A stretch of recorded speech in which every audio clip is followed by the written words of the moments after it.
உங்களை துதிக்க வைப்பார். துதிக்கிறது என்ன தெரியுமா? நன்றி சொல்றது அர்த்தம். இன்னைக்கு நன்றி சொல்லாம விண்ணப்பம் மட்டுமே இருக்கிறவங்க சில பேர் இருக்கு. அப்பா சொல்றாரு, ஓ விண்ணப்ப ஜெபம் மாறி துதியின் சத்தத்தை கட்டறவங்க வாழ்க்கையில கொண்டு வருவார். துதிக்கிற சத்தத்தை கட்டறவங்க வாழ்க்கையில கொண்டு வருவார். உள்ளத்தை நெருடிக்கிட்டு இருக்கிற, அமிழ்த்தி கொண்டிருக்கிற, உங்களை கலங்கடித்துக் கொண்டிருக்கிற சில பிரச்சனைகளை எல்லாம் கர்த்தர் இந்த மாதத்துல மாற்றி போடுவார். என் மனமே உன்னை மறப்பார், தேவனும் உன்னை மறந்து போவாரோ. கண்களை மூடி, என் மனமே உன்னை மறப்பாரோ. தேவ பிரசன்னத்தோட, தேவனும் உன்னை மறந்து போவாரோ. துயரங்கள் எல்லாமே மறைய செய்வாரே, ஆனந்த தைலத்தை உன்மேல் பொழிவாரே.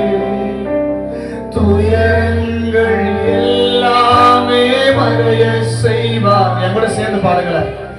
ஆனந்த தைலத்தை உன்மேல் பொழிவார். கையை உயர்த்தி துதிக்க வைப்பாரே, உன்னை அலங்கரிப்பாரே.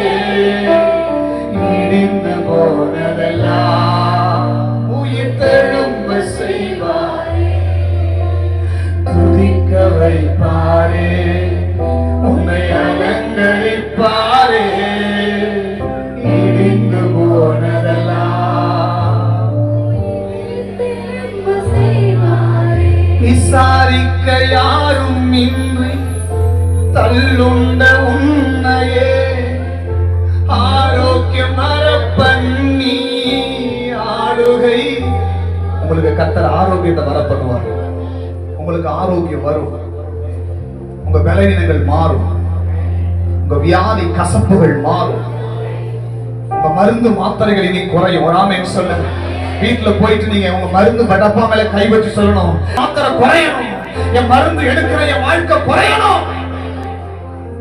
விசாரிக்க யாரும் இன்றி தள்ளுண்ட உன்னையே ஆரோக்கியம் வரப்பண்ணி ஆளுகை தருவாரே. இடிந்த அலங்கத்தை அவர் அரண்மனையாக்கிடுவார்.